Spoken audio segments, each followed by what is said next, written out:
Good to see you as always. Likewise. Yeah. Look at us on that camera. Yeah. Do we look good? Looking sharp. I'm feeling new sideburns. Oh, yeah. Well. It's working. And that black and white is sharp.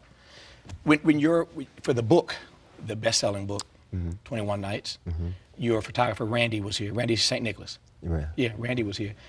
And I remember in that conversation, the two of us talking about the fact that you stay pretty much clean all the time. It's not like when you're in your house, you got on sweats and... Randy said that? Yeah, Randy said he's pretty sharp all the time. Okay. Yeah. No. That's not true? Yeah, I sleep like this. Yeah. Yeah. You know what?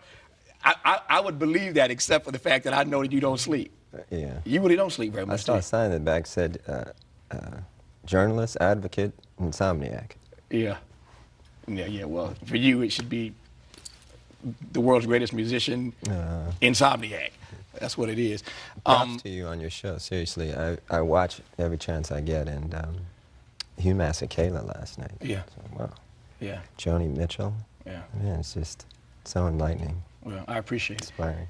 I'm glad you said that, because I was actually, I never told you this story, but one day when you were on before, I was around town somewhere, and we had promoted that you were coming on the next night. And I walked past a group of people, and they didn't see me, obviously. And I overheard them talking about you and the fact you were going to be on my show the next night. And one of them said, why would Prince go on PBS? And I was thinking, they don't know that Prince watches like everything, but indeed watches PBS. Well, I keep an eye on you because, you know, you have been an advocate, and I learned a lot from State of the Black Union. You've sent it to me, and I make a point to try to check it out when I can. And that said, Dick Gregory, one time I saw him on there, and it just moved me so much. I put pen to paper, and I owe him money now. Dreamer. Yeah. I want to talk about the song Dreamer that you dedicate to Dick. And actually 4 songs I want to get you to talk about the lyrics specifically. I'll get to that in just a second. Back to this PBS thing though, right quick. I'll come back to that only because you really got into Unforgivable Blackness. Yeah. What'd you make of that PBS series? Oh, it's amazing. I'm in sort of celebration mode right now. I'm just thankful to be alive. I'm thankful to have the friends that I do and the teachers that I do. And I've spent the last year just playing when I feel like it. And I really look forward to this time in my life. And I happened to come across that show, Unforgivable Blackness, and the story of Jack Johnson just moved me to no end. One of the reasons is that he had to deal with seemingly insurmountable odds all the time. You know, if he would knock somebody down, people from the audience would get into the ring and pick him back up, you know, so they could continue fighting. Yeah. And I just related to it on a lot of different ways.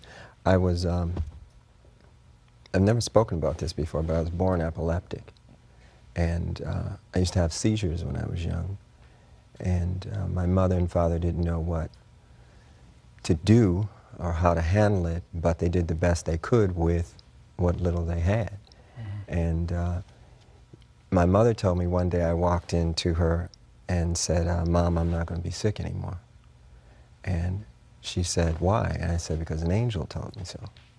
Now, I don't remember saying it. That's just what she told me. And from that point on, I've been having to deal with a lot of things, getting teased a lot in school. And, you know, early in my career, I tried to compensate for that by being as flashy as I could and as noisy as I could.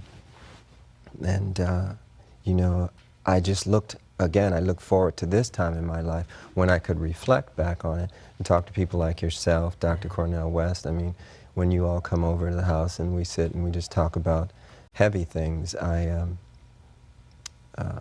just become thankful. I don't know what else to say other than that.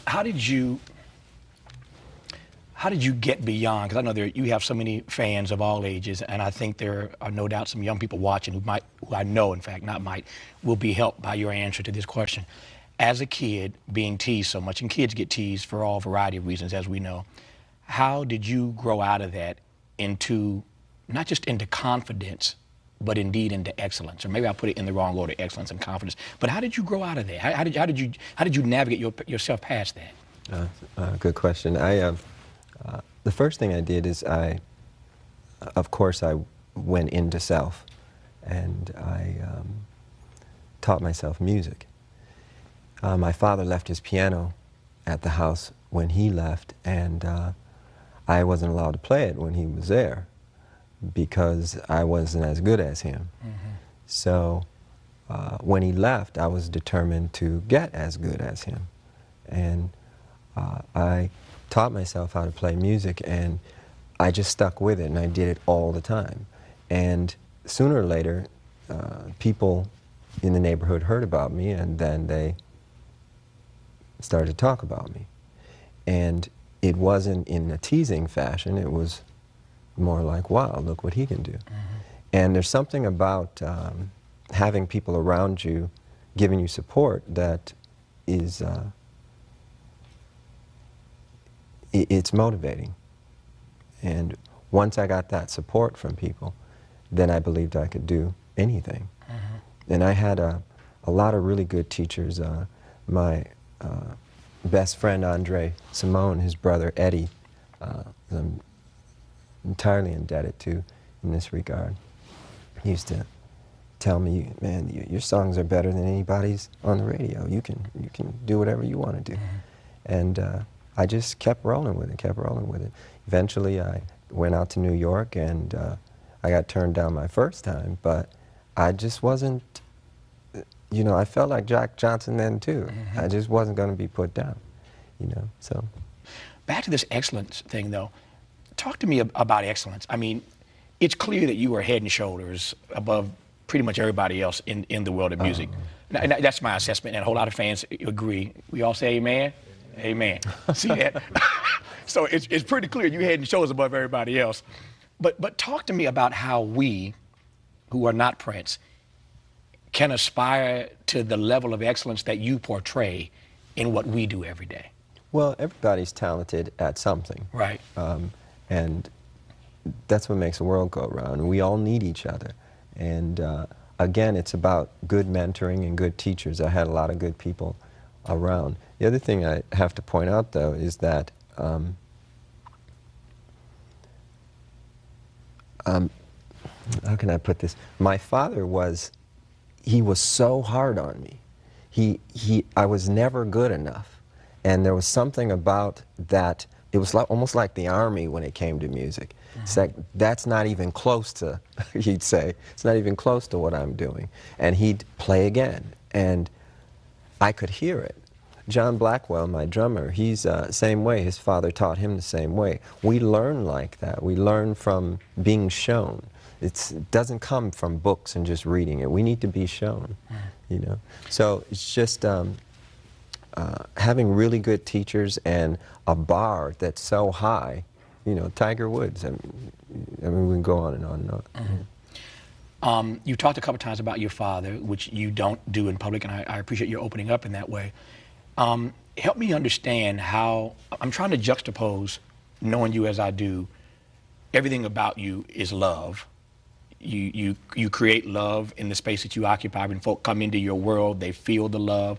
Love is in your lyrical content. Your whole life is about a love of humanity.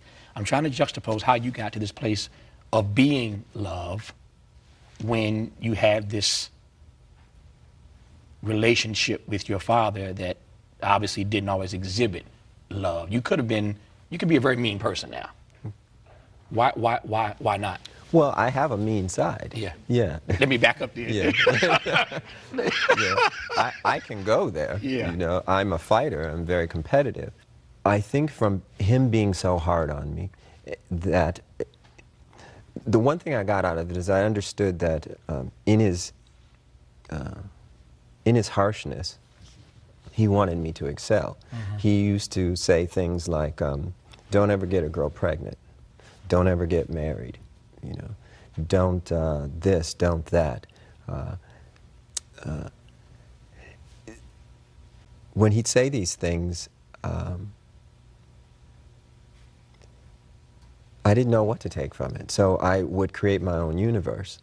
And my sister's like that. A lot of my friends are like that, the ones that I still have, you know, early musicians and things like that. Creating your own universe is the key to it, I believe, you know, and letting all the people that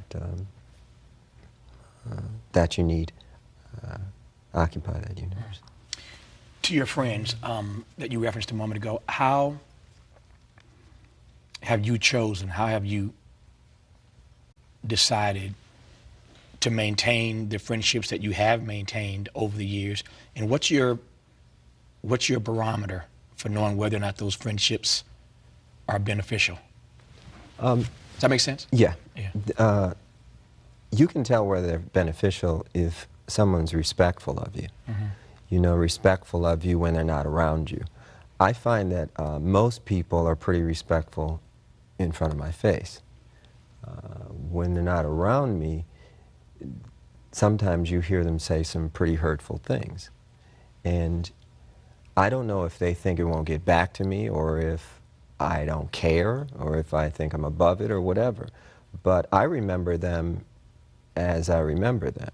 And we were in love then, we should be in love now. It's a hurtful place, the world in and of itself. We don't need to add to it. And we're in a place now where we all need one another. And it's going to get rougher. So I kind of hope that, I hope people, when they hear that, they don't think that I'm going to lash back out at them, because I'm not like that. I've never done that. I've heard a lot of things from a lot of different people, a lot of pretty famous people, a lot of journalists. A lot of my work is judged based upon my personality or my past work as opposed to where we are now. And I don't know, it is hurtful sometimes.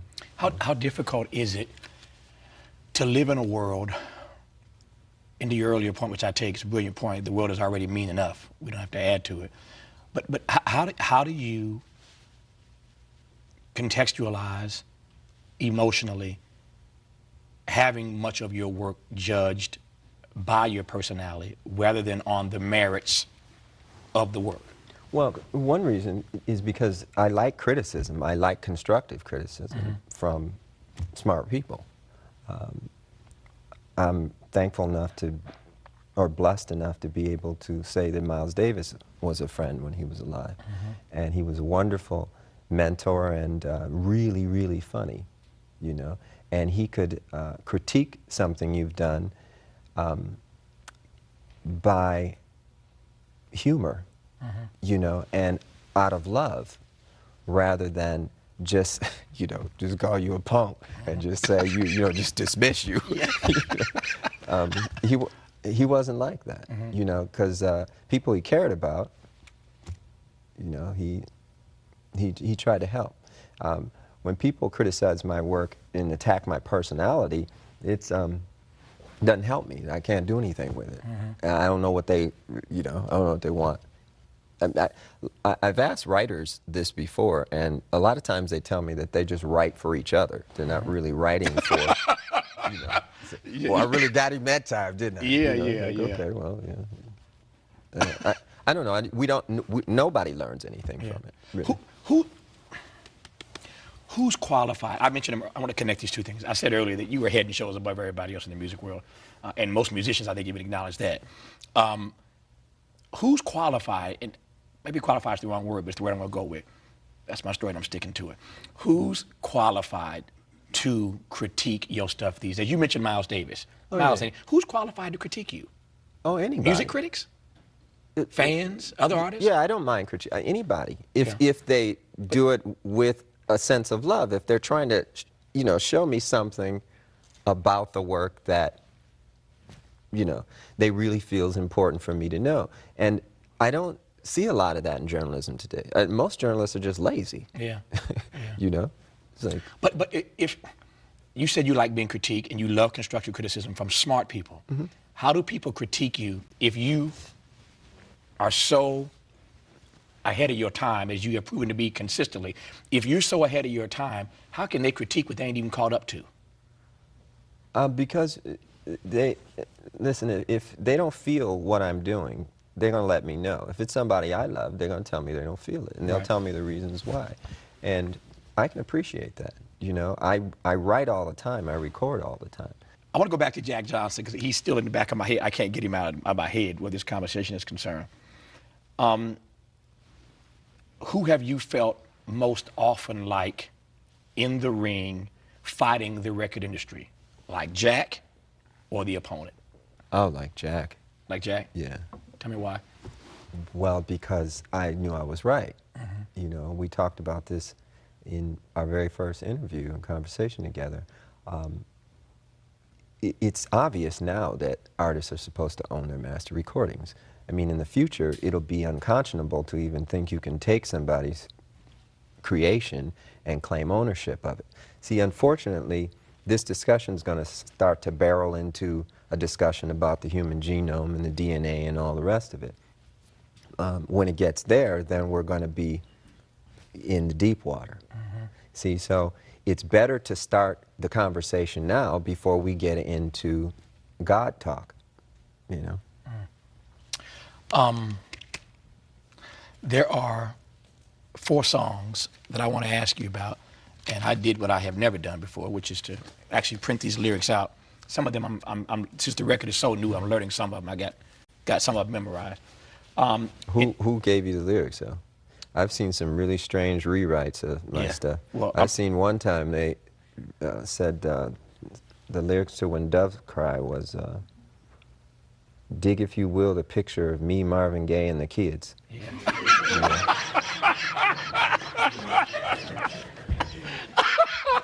Well, you know what? And then there was another one. This person will go unnamed. Yes. She didn't speak the English language too good. Right. She had a really cute daughter, so that's why we was acquaintances. Yeah.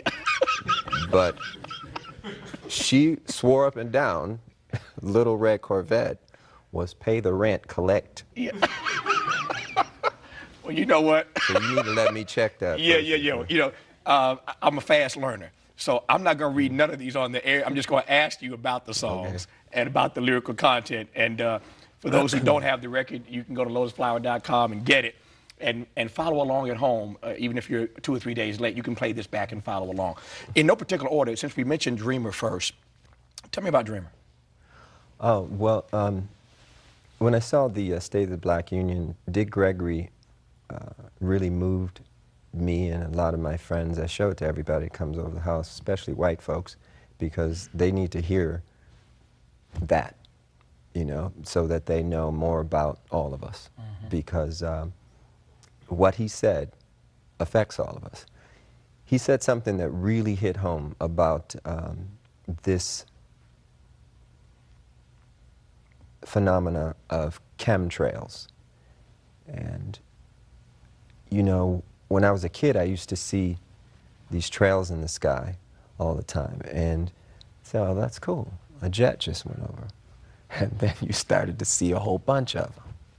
And the next thing you know, everybody in your neighborhood was fighting and arguing, and you didn't know why. Okay, and you really didn't know why. I mean, everybody was fighting. So he started riffing about the chemtrails, and he started to say things that hit home so hard. And I would recommend that everybody try to get what he said online or wherever and try to get a copy of it and just listen to it. Because I was so moved that I had to write the song. The other thing is the first line of the song says I was born on the same plantation in the United States of the red, white, and blue. And we live in a place now that feels just about like a plantation. We're all indentured servants, you know. When I found out there were 8 presidents before George Washington, I wanted to smack somebody. You know, I wanted to know why I was taught otherwise. Just tell me the whole story. I'll fill in the blanks, but don't, you know, don't tell me something that you think I'm supposed to know. We're indentured servants and we got a black president now? I don't vote. I have nothing to do with it. I got no dog in that race. And for those who would cuss me out and slap me in person if I didn't ask you why? Well, the reason why is because I'm one of Jehovah's Witnesses, and we've never voted. And that's not to say that I don't think Barack Obama, President Obama, is a very smart individual, and he seems like he means well. Prophecy is what we all have to go by now.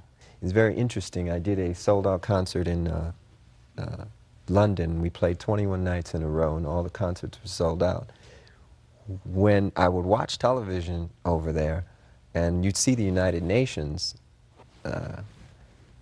feed, the direct feed from the United Nations, you'd hear them talk a lot about religion. You'd hear the Bible mentioned constantly. This is not what we're used to in the United States. It's almost as though there's no need for God and no need for religion and justice in politics. So there's supposed to be a separation of church and state over here.